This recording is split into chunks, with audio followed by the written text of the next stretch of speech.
من معذرت میخوام از هر عزیزی که بالاخره این صحبت نه به خاطر که عزیزی بهش توهین بشه، نه، این صحبت به خاطر تون شدن، نه به خاطر چیز دیگه، به خاطر که این مجلس اباحتش رو از دست نده. و من معذرت میخوام اگه یه وقتی سوء تفاهم شده خواهر یا برادری به دل نگیره. محبت ما به خاطر خداست و روز قیامت به همین محبت افتخار میکنیم. در حدیث وارد شده که خواهر و برادر، برادر و برادر، خواهر و خواهری که همدیگر رو به خاطر خدا دوست می‌دارن در دنیا روز قیامت روی منبرهای از نور قرار دارن. من به برادران و خواهران بگم که اونها رو صرفاً به خاطر خدا دوست دارم و از من برسونید به هر برادر و خواهری که من ندیدمش و توی این مجلس نیست. محمد صالح بردر گفته من شما را صرفاً به خاطر خدا دوست دارم. امیدواریم که همین محبت خدایی روز قیامت تو ترازوی حسنات من باشه. و در حدیث وارد شده وجبت محبتی للمتحابین فیه المتحابون بجلالی علی منابر من نور. محبت من الله میگه واجب شده بر دو نفری که به خاطر من با هم دیگه محبوب شدن. عزیزان من نگاه دلت بکن، به خاطر چه آمدی اینجا؟ چرا برادر خواهر رو دوست داری؟ فقط به خاطر کلمه طیبه لا اله الا الله محمد رسول الله.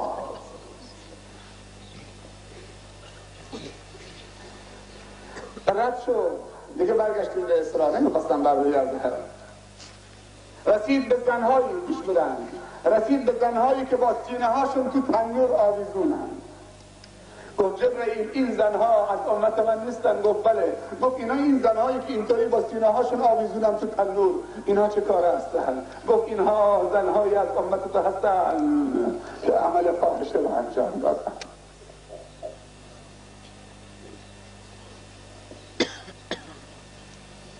همینجور عبور میکرد. یکی بعد از دیگری نشونش میداد اینا چه کار هستن؟ اینا از امت تو هم بعد از تو این کار کردن، ربا خوردن. اینا زنهایی هستن که سر عروسی رقصیدن.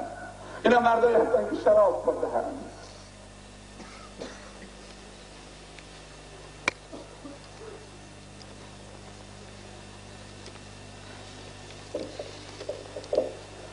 دیگه برمیدیم گردم بریم بالاتر. قصه اسراء و معراج خیلی قصه طولانیه و رسول الله هم بهشت و هم بهشتیان و هم دوزخ و هم دوزخیان همه رو دید، نشونش دادن.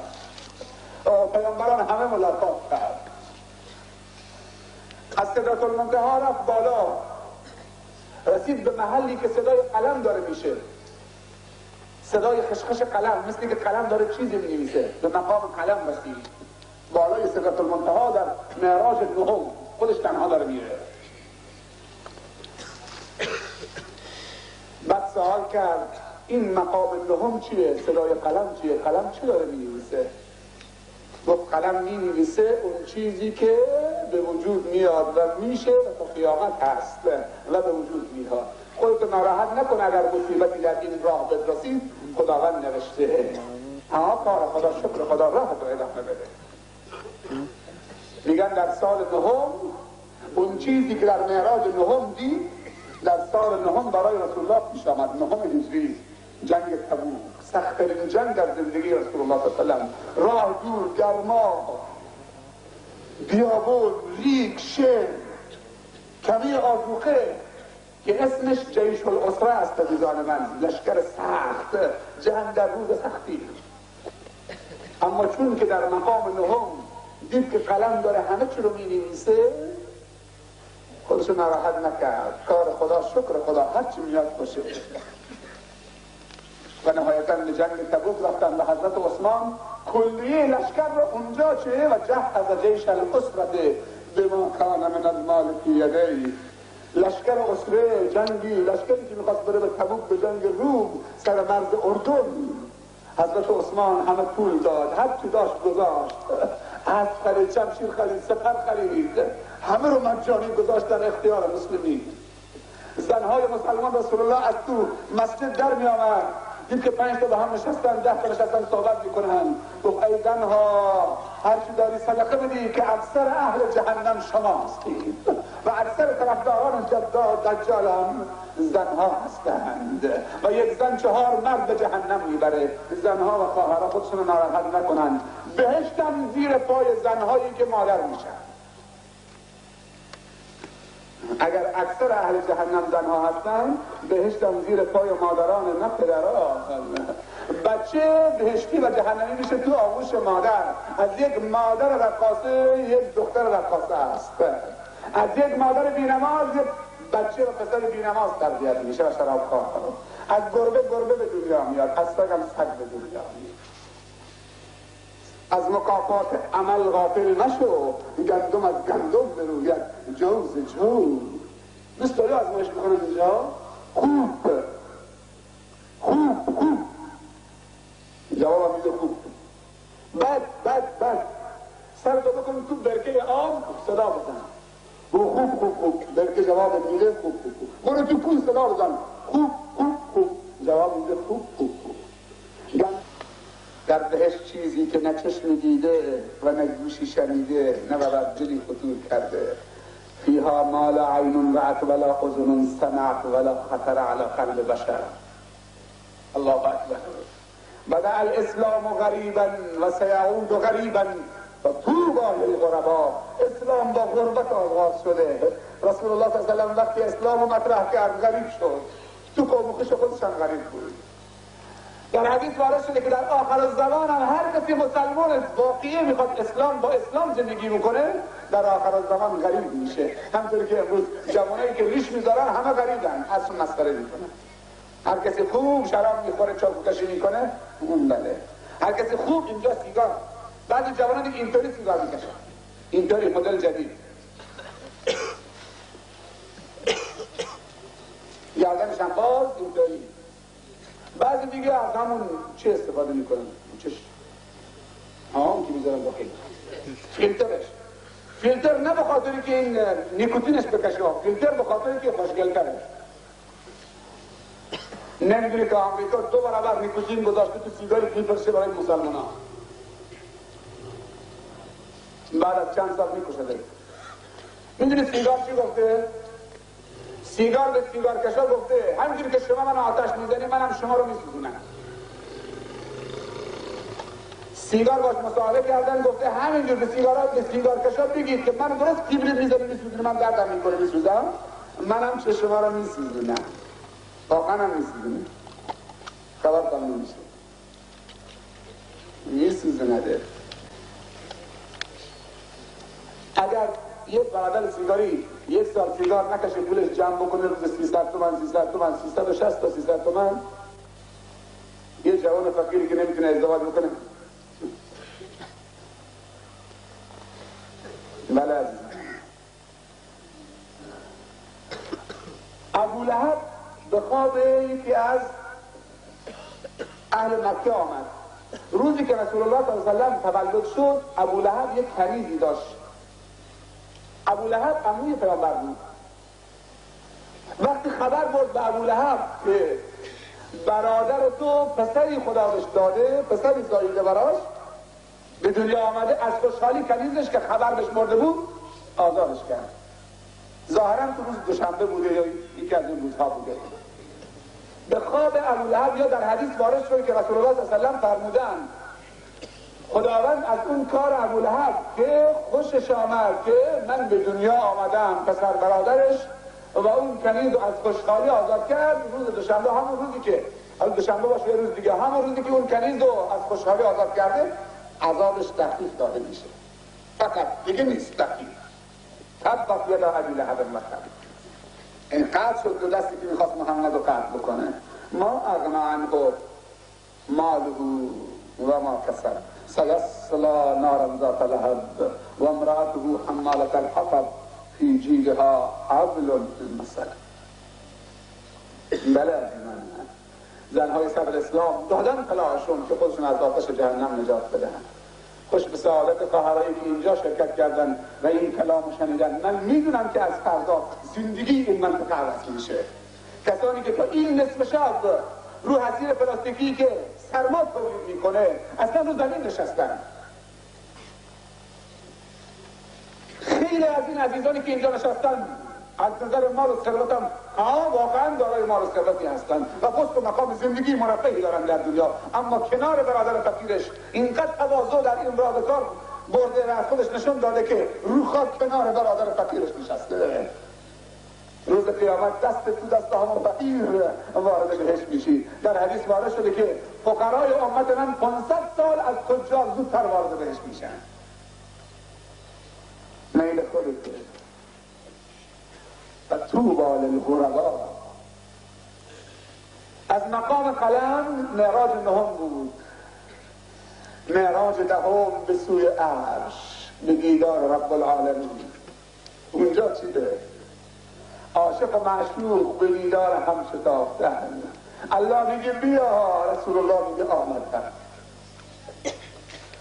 نه خبر از جبرائیل هست، نه خبر از میکائیل هست، نه خبر از دنیا هست، نه خبر از آسمان هست. فقط عاشق و معشوق با هم دیگه دارن راز میکنن. در دوزخ اگر وصل تو در چنگ آید، مار از حال بهشتیان ننگ آید. ور بی تو به صحرای بهشتم خوانند، صحرای بهشت بر دلم تنگ آید. ای الله هر جایی که تو باشی، اگر روز زمین باشه تو این سرما، چون که تو هستی خوشه، چون مجلس مال تو خوشه، چون که تو این مجلس رو برقرار کردی خوشه. ما افتخار میکنیم به این مجلس و پشیمان نمیشیم از آمدنمون در این مجلس. تنها مجلسی که در دنیا حسرت نمیخوریم به خاطر که تو این مجلس آمدیم، همین مجلس خدایی عزیزان من. هیچ موقع پشیمان نمیشیم. 4 ساعتی که گناه نکردی، خوش به سعادت شب جمعه. چقدر شب جمعه دین و ایمان و ناموسشون دارن میفروشن و میبازن سر عروسی ها. اما امشب تو برد کردی با زنت و همسرت و دخترت و مادرت که آمدی اینجا و بچت که آمدی اینجا. برادران مهرکان چه سرود زیبایی خوندن. اون سرود اولش من لیاقتش نداشتم، از اول سرود همجور گریه میکردم به حال خودم. مردم چه فکر میکنن درباره این مسکینی که سرپاش گناهه؟ میگن رهبر ما، شیخ ما، پردل فلان فلان. اینا خنجره. ما رو شرمنده نکنیم. ما رهبر کسی نیستیم، شیخ کسی هم نیستیم. ما بنده خدای مسکین سر تا پا گناه که شرمنده است. شما اگر گناه میکنی نمیدونی، اما من اگر گناه بکنم 12 سال درس دینی خوندم.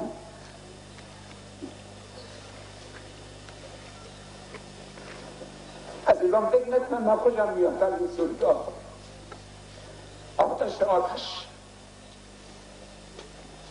دیگه خواهش میکنم نخونم از این سرودها، سرودهای دیگه بخونم. ما هنوز جوونیم، غرور بهمون دست میده. بچه 13 ساله، بچه 35 ساله بهش بگن جوان 35 ساله بهش بگن چه؟ شیخ، رهبر. فکر میکنه راست میگن. وقتی خبرش شد که همه چیز باخته. گمشده شما من نیستم، علما کسی دیگه هستن. من یه خدمتگزار آمدم پیشونی شما رو ببوسم. اجازه میدید؟ بحث من چیز دیگه است. در معراج دهم به عرش خداوند وسع کرسی السماوات و الارض، رسید به عرش. برسد آدمی به جایی که به جز خدا نبیند. بنگر تا چه حد است مقام آدمیت.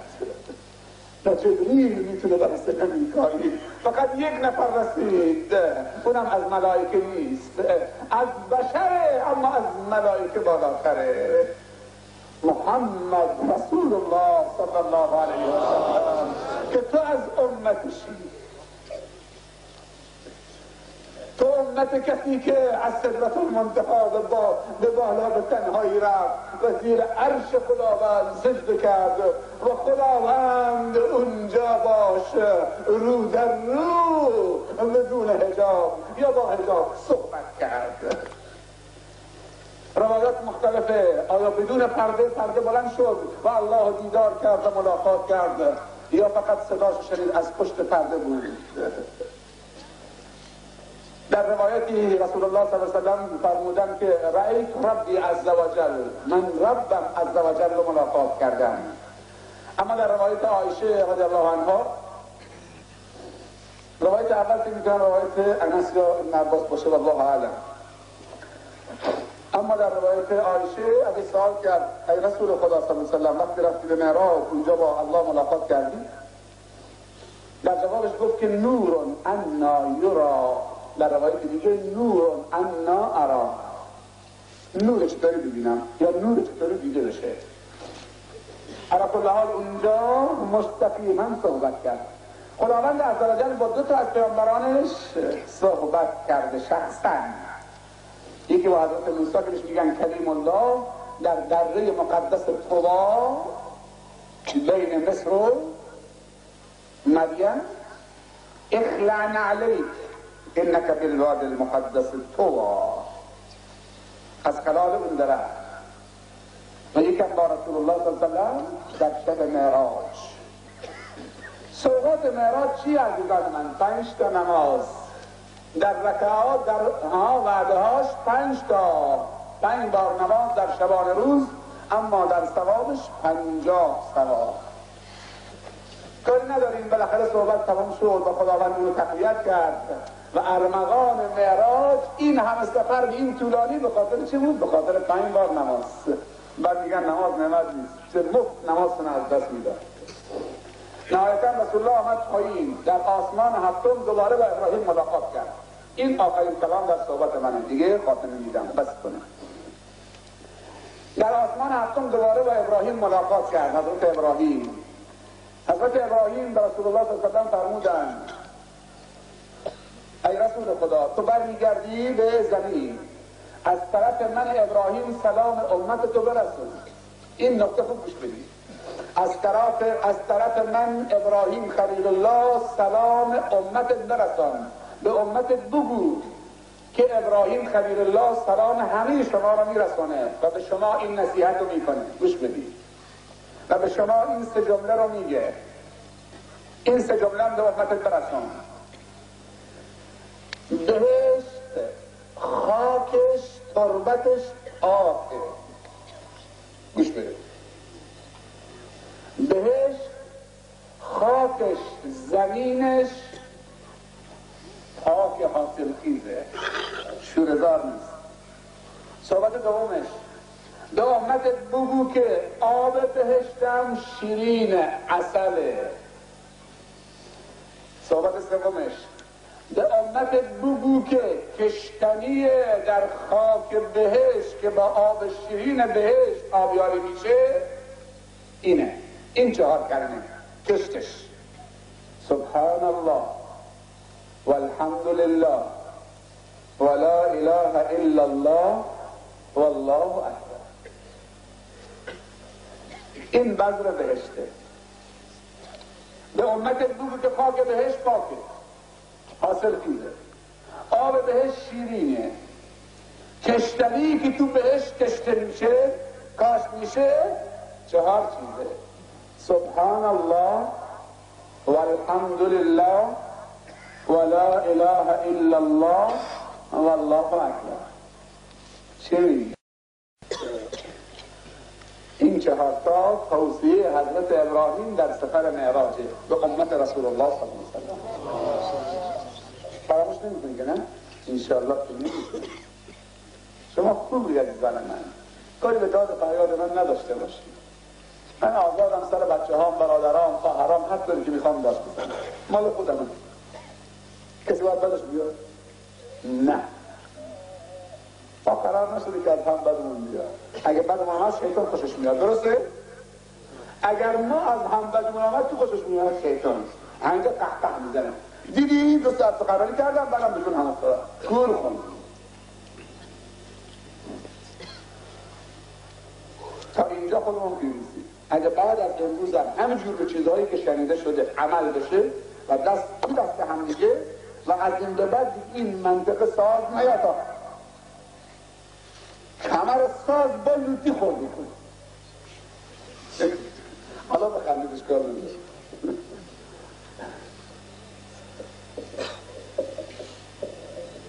نمیدونم اون موقع ضعیف بودیم، نمیدونستیم شکست خورده بودیم. حالا قوی شدیم. حالا که قوی شدیم باید دیگه بجنگیم. تا حق است باطل هست. جوانا خوب گوش بدن. تا حق است باطل هست، تا باطل هست مبارزه هست. تمام شد؟ تا حق است باطل هست، تا باطل هست مبارزه هست. باطل همیشه هست، حق هم همیشه هست. مبارزه نگهواره سازی و عبد ربک حتی یأتیک یقین. یقین یعنی مرگ. از تولد تا مرگ مبارزه است، با هوا، با هوس، با شیطان، با خواسته های دل، با دنیا، با شیطان. موفق و معیت باشید. از این که سرتون داد زدن، فریاد کشیدن، وقتتون رو گرفتن، متصدی اوقات شدن، ما را ببخشید. برای ما دعای خیر بکنید تا انشالله بتونیم سالم باشیم و در خدمت شما باشیم. چیز دیگه نمیخوایم ما تو دنیا، فقط دعای خیر که سالم باشیم و بتونیم بیایم خدمتگزار شما باشیم و بچه های شما باشیم و بچه های ما خدمتگزار بچه های شما باشیم. خدا 2 تا پسر به من داده، یکی اسمش گذاشتم ضیاءالدین، چون مادرم خیلی ضیایی رو دوست داشت. به این امید که شاید در آینده بالاخره اسم عالم شخصیت روش گذاشتم، شاید عالم بشه که خدمتگزاری بچه های شما بکنه. براش دعا بکنید. بچه دومی صلاح الدین، گفتم اگر پسر شد میذارم اسمش صلاح الدین ایوبی کردی که قدس آزاد کرد از دست صلیبی ها عمروار. برای اونم دعا بکنید. اگر خدا پسر سومی داد اسمش آماده کردم سیف الدین خالد بن الولید. منم برای بچه های شما دعا میکنم. دعای خیلی کارساز عزیزان من. همین که میتونیم خوب بخیلی نکنیم. حالا که پول نداریم صدقه بدیم، خب دعای خیلی صدقه بدیم به هم دیگه. یه لبخند صدقه است. تبسم که فی وجه اخیک صدقه. چرا یه لبخند نمیزنی؟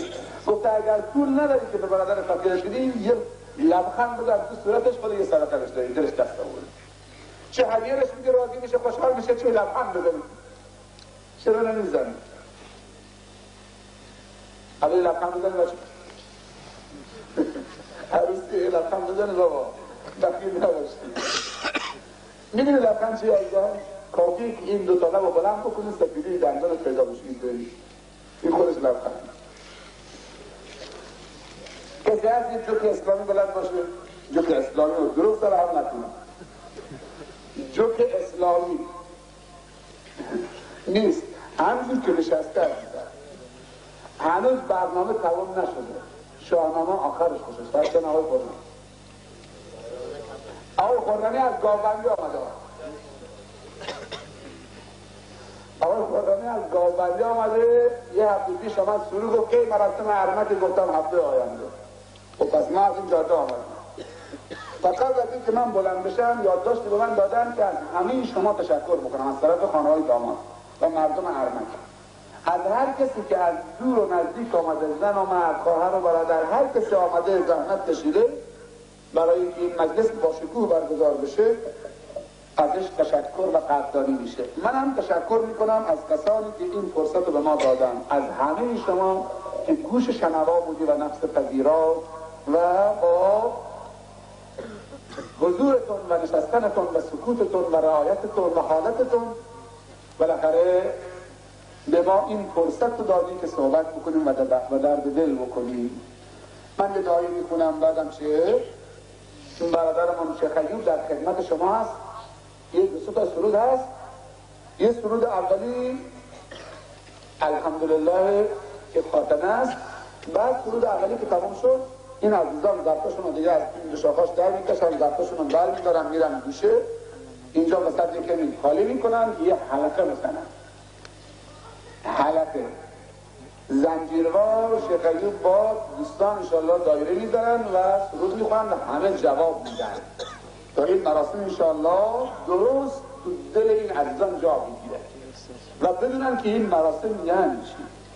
اللهم اجعل جمعنا هذا جمعا مرحوما واجعل تفرقنا من بعدها تفرقا معصوما. اللهم لا تجعل فينا ولا منا ولا معنا شقيا ولا محروما. اللهم إنا نسألك حبك وحب من يحبك والعمل الذي يقربنا حبك. اللهم اجعل حبك أحب إلينا من نفسنا وأهلنا ومن الماء البارد في القومة ربنا لا تزغ قلوبنا بعد إذ هديتنا وهب لنا من لدنك رحمة إنك أنت الوهاب. اللهم اهدنا واهد بنا واجعلنا سببا لمن اهتدى يا رب العالمين. اللهم اهد رجال الإسلام والمسلمين، اللهم اهد نساء المسلمين، اللهم اهد نساء الإسلام والمسلمين، اللهم اهد نساء الإسلام والمسلمين، اللهم اهد شباب الإسلام والمسلمين والشابات، اللهم احفظ أولاد المسلمين من شر الشياطين يا رب العالمين. اللهم احفظ علماءنا علماء الإسلام، اللهم احفظ علماء المخلصين يا رب العالمين. اللهم اعز الإسلام والمسلمين وأذل الشرك والمشركين ودمر اللهم أعداء الدين من الكفرة والملحدين والمشركين والمنافقين والظالمين يا رب العالمين. اللهم أرنا عجائب قدرتك فيهم يا رب العالمين. اللهم إنا نجعلك في نحورهم ونعوذ بك من شرورهم يا رب العالمين. اللهم كن لهم بالمرصاد فإنك لبالمرصاد. ربنا آتنا في الدنيا حسنة وفي الآخرة حسنة وقنا عذاب النار.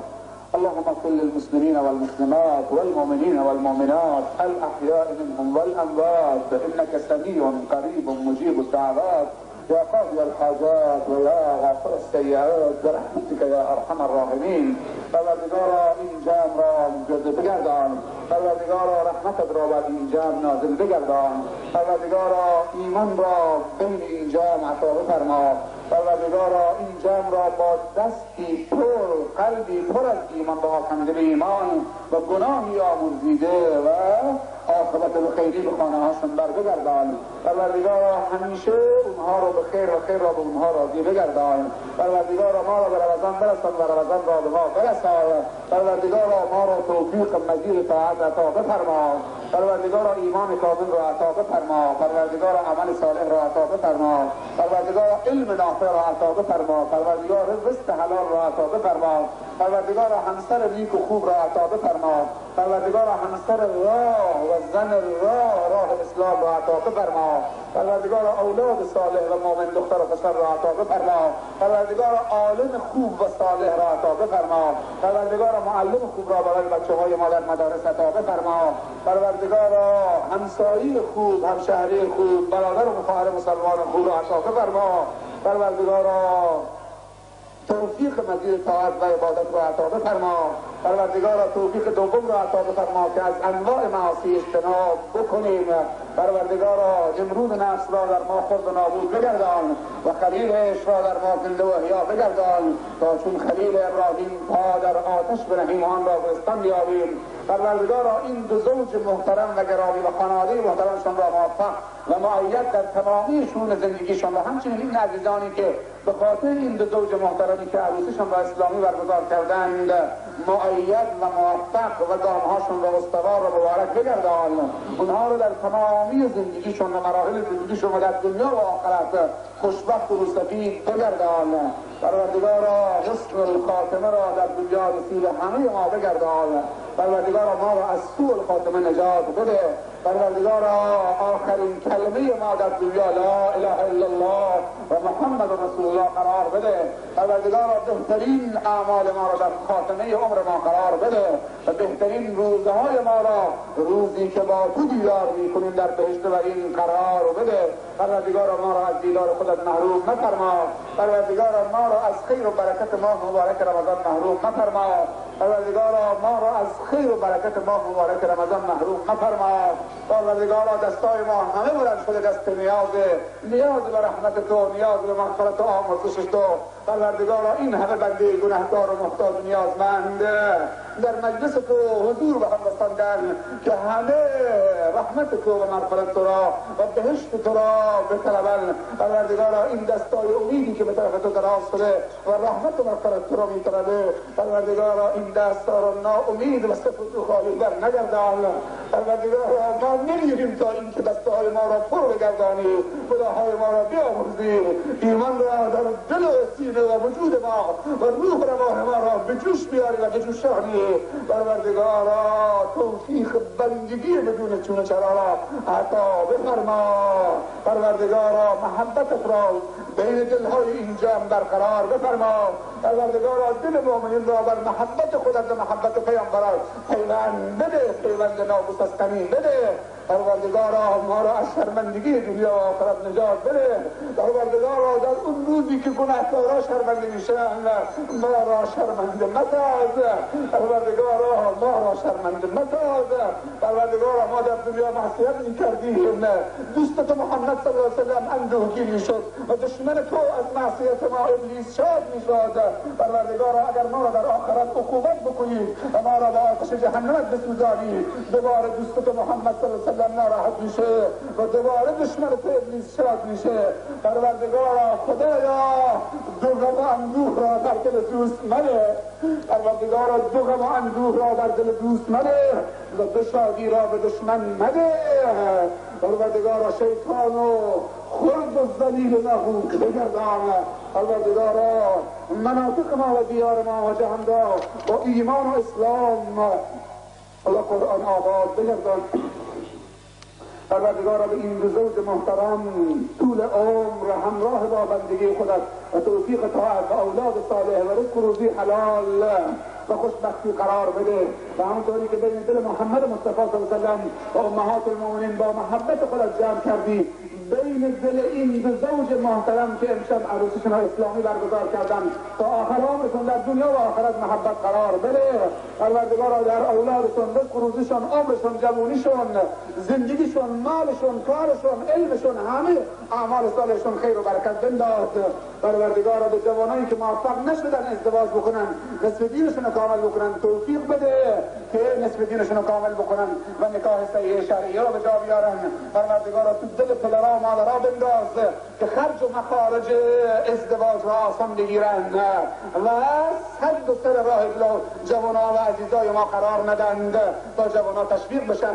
پروردگارا تو دل پدر و مادرها بنداز تا اسباب ازدواج شرعی اسلامی را آسان بگیرن و ساده بکنند و ایرادهای بیجا نگیرند تا جوانای ما از فاحشه دور بشن و رو به ازدواج و نکاح صحیح و همسر حلال بیارند.